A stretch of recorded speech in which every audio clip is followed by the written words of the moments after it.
Hi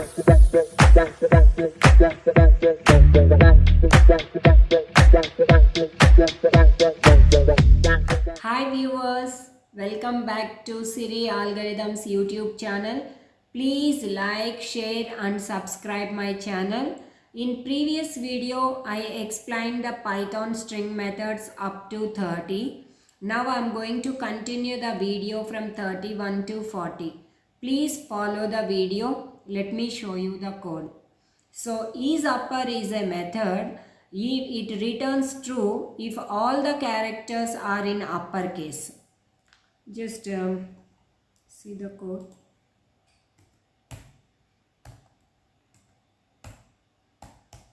A is equal to Python print of a dot isupper of. See, because all characters are in upper, that's why return is true. But if any one of the character is in lower case, it is false. Next, printable is printable.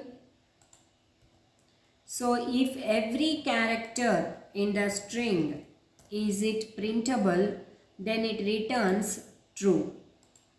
Maybe Java 123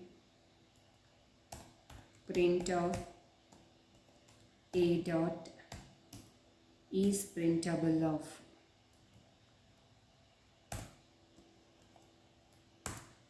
True. See, all characters are printable. Let's try with the special character. It's also true. Maybe I am going to try with the break line. False. It is not printable. Tab space. False. Next, isspace is a method.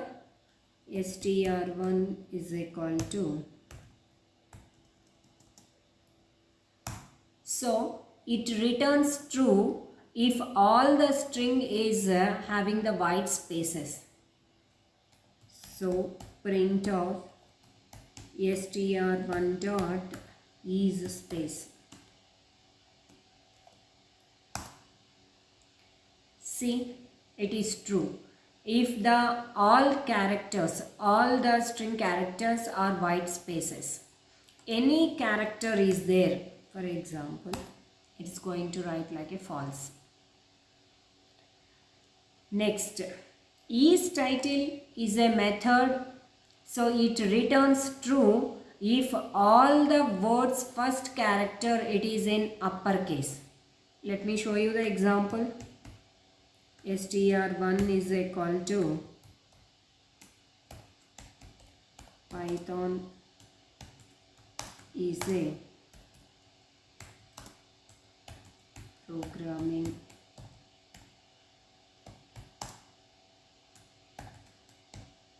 language. Let's try with this.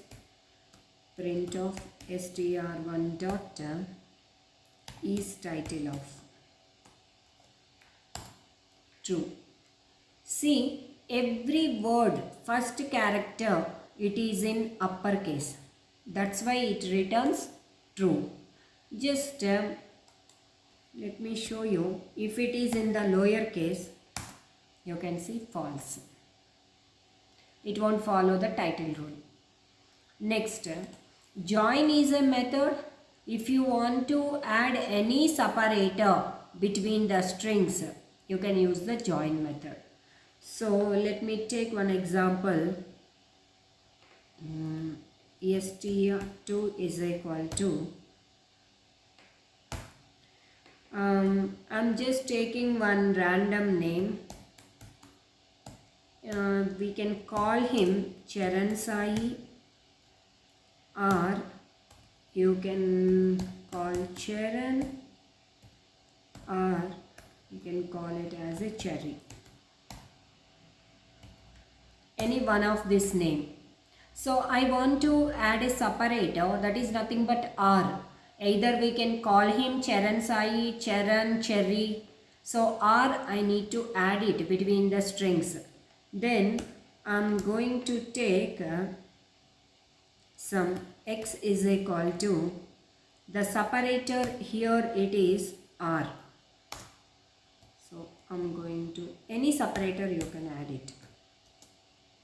So print of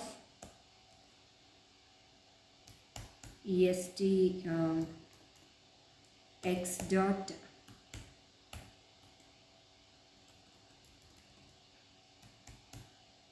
str2 dot join of x. So here, why it is not working? List object has no attribute join. So you can take like a x dot join of str2. You can see.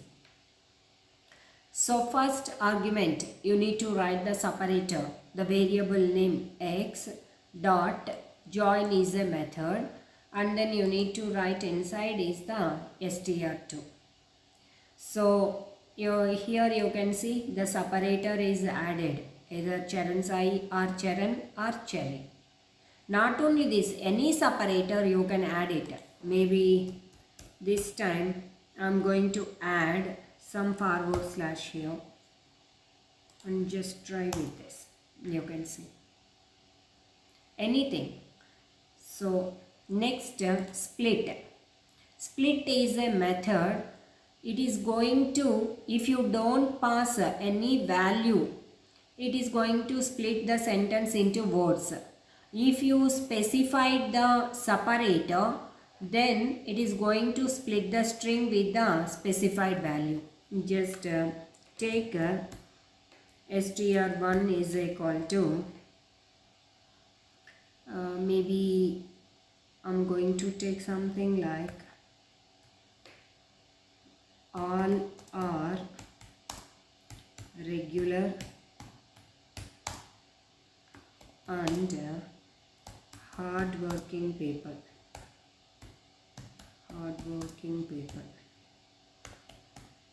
Now you can see here I'm going to split this. This is a sentence, all are regular and hard working people.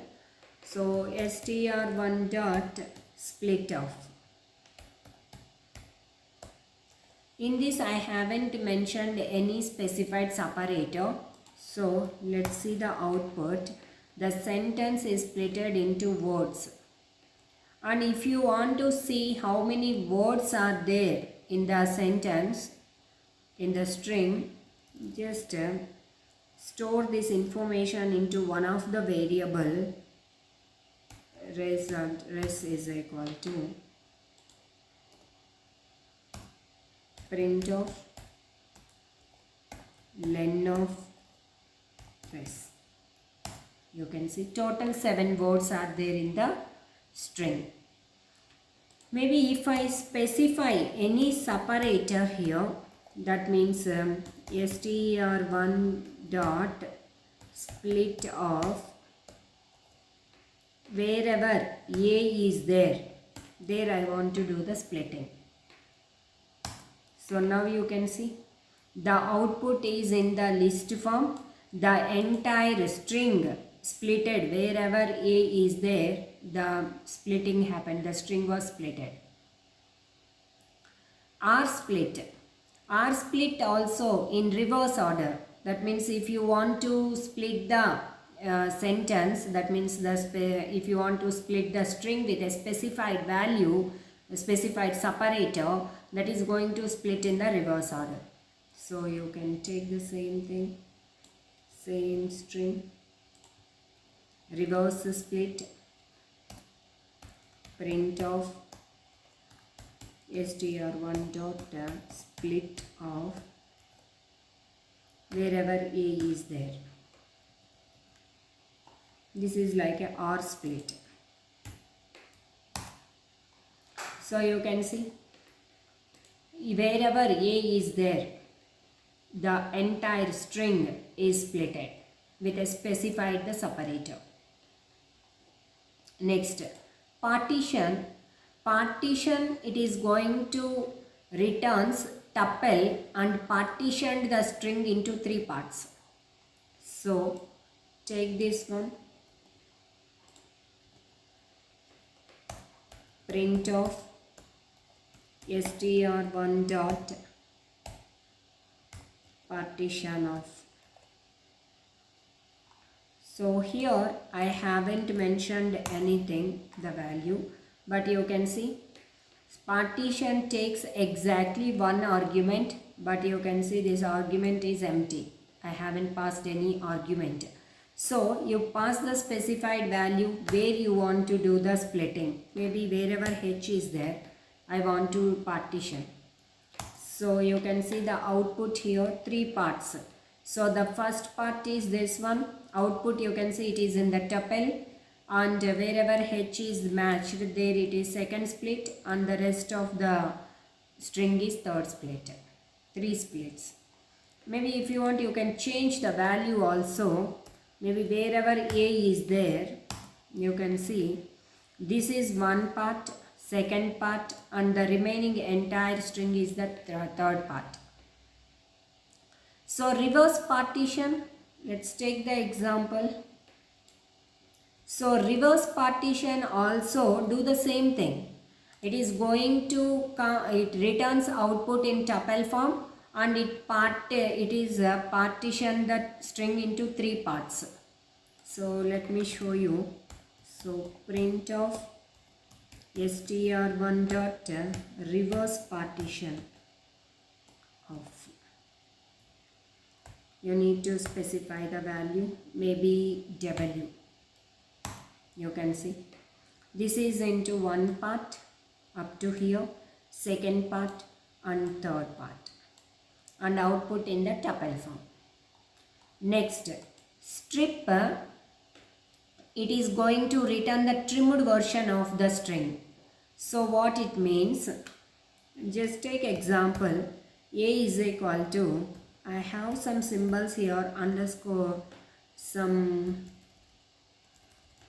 you can take some underscore, and Python.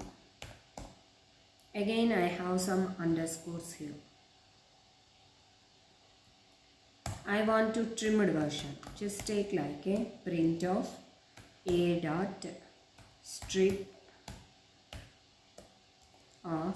Here you mention which you want to remove, which you want to trim it. Control C. Just right.